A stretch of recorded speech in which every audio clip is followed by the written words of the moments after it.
Bismillahirrahmanirrahim. Assalamualaikum warahmatullahi wabarakatuh. Alhamdulillah wassalatu wassalamu ala Rasulillah, amma ba'd. Sahabat-sahabat yang saya hormati sekalian, hari ini ada satu lagi tulisan yang menarik yang insya-Allah saya akan berikan sedikit perkongsian dan pandangan, juga memberikan respon terhadap penulisan daripada Yang Berhormat Tan Sri Tuan Guru Haji Abdul Hadi Awang, Presiden PAS, berkaitan dengan satu tulisan beliau dalam mungkin tulisan berkala di bawah minda Presiden PAS, iaitu jangan kecewakan peranan anak muda.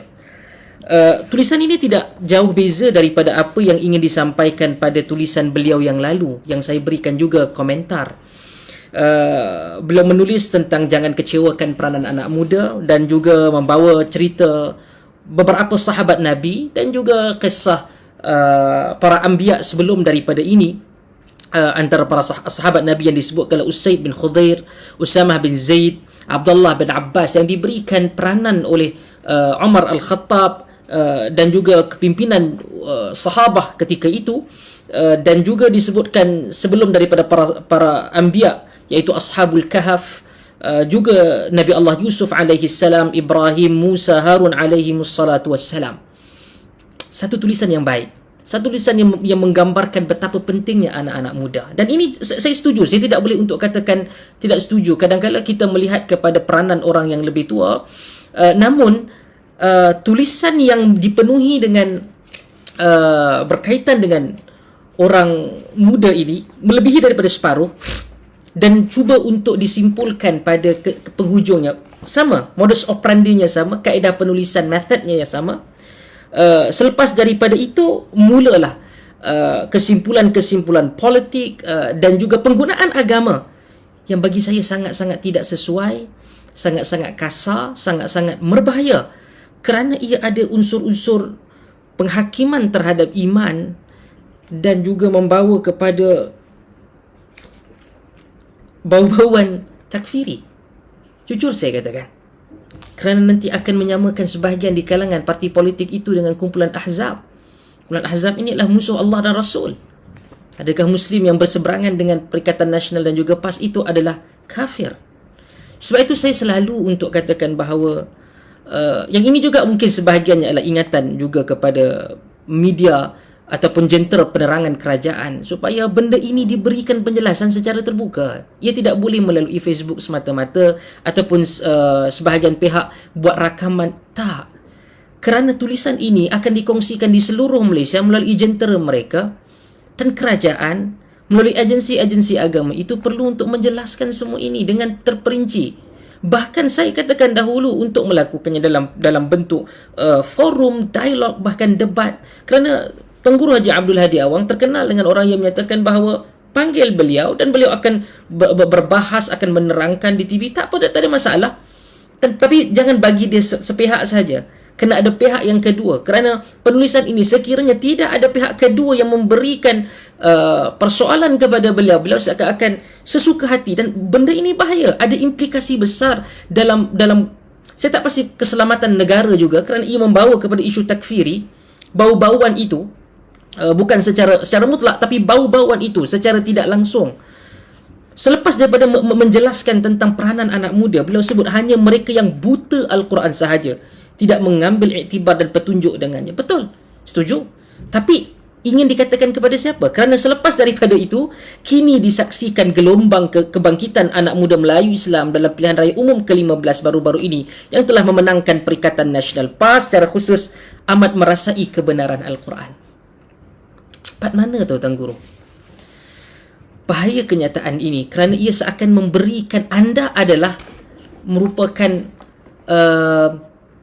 standar ataupun kayu ukur kebenaran Al-Quran itu ataupun tidak, sehingga mereka menolak segala habuan kebendaan serta slogan kuat menipu, kononnya menentang rasuah dan salah laku dengan propaganda yang hebat. Beliau menyindir kumpulan profesor yang menyokong kerajaan yang memerintah pada hari ini sebelum pada PRU itu sebagai profesor dan ilmuwan nyata berilmu tapi kecil akalnya, semata-mata bagi menggoda anak muda.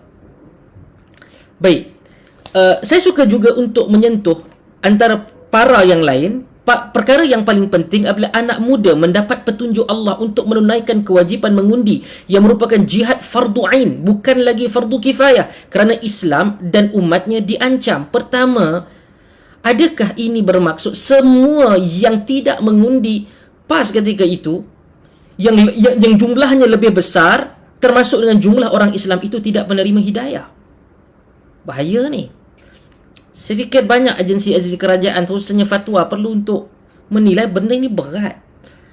Dan dia kata bahawa ia fardu ain dan fardu kifayah kerana Islam dan umatnya diancam.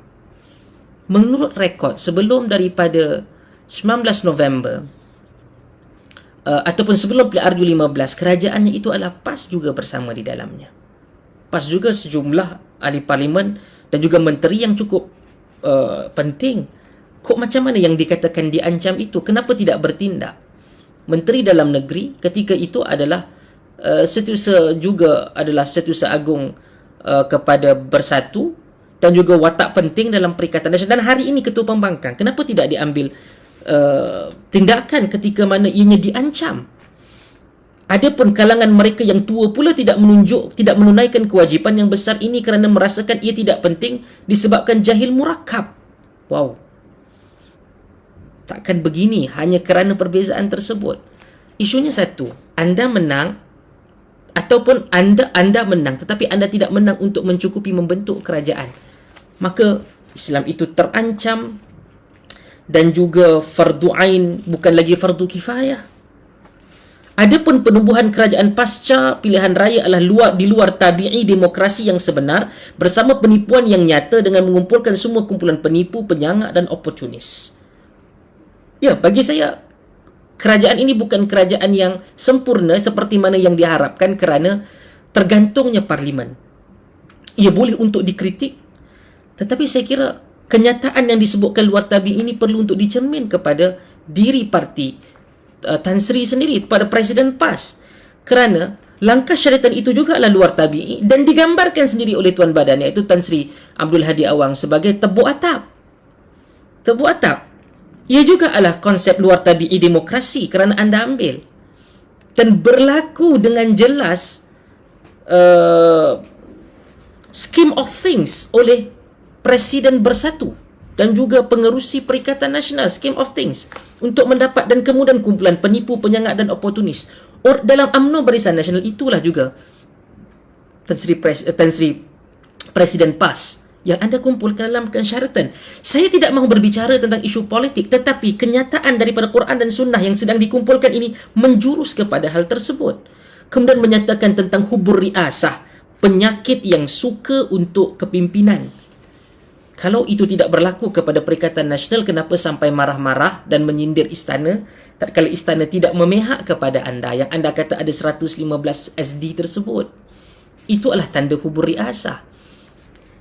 Dan juga umat Islam di seluruh dunia sedang dihalang kebangkitannya, dan juga apabila demokrasi ala barat, kalau ianya demokrasi ala barat yang menghalang, kenapa anda di Terengganu, di Kelantan dan Kedah menang daripada kaedah yang sama, sistem yang sama, bukan saja di peringkat negeri, bahkan parlimen baru-baru ini PR15, anda pula rasa itu bukan sistem ala barat yang diharamkan.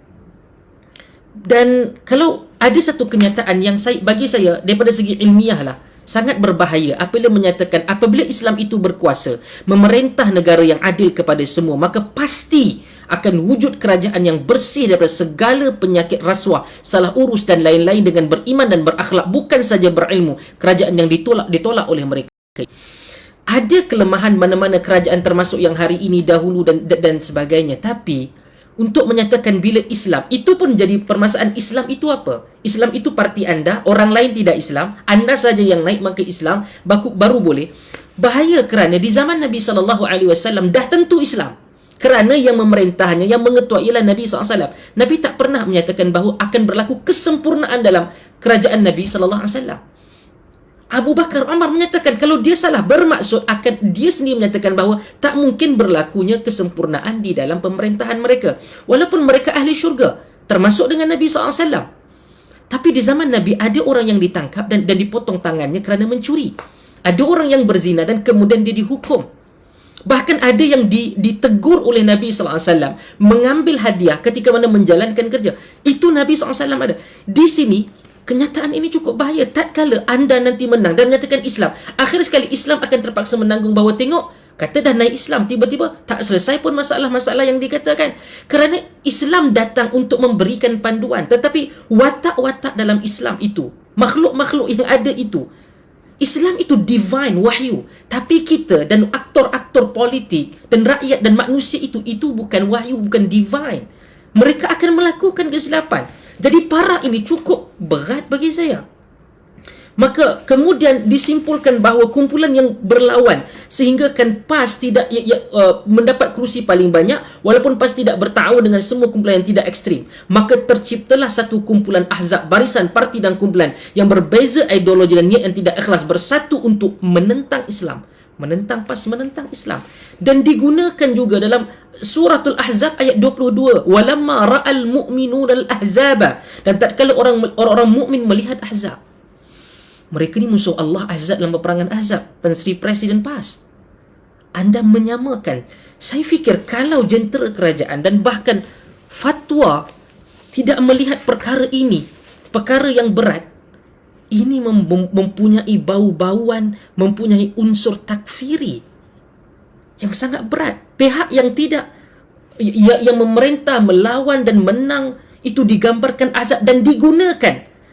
Ayat suratul Ahzab ayat 22 yang digunakan, yang dirujuk kepada Ahzab di zaman Nabi sallallahu alaihi wasallam.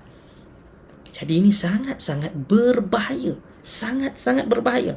Ada bau-bauan takfiri dalam tulisan ini di penghujung, menyamakan pihak yang mengalahkan daripada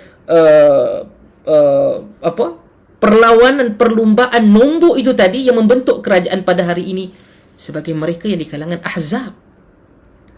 Sebab itu ia tidak boleh disenyapkan, sama ada ia memerlukan kepada pertimbangan keselamatan ataupun ia memerlukan kepada penjelasan melawan naratif ini secara terbuka, secara berdepan.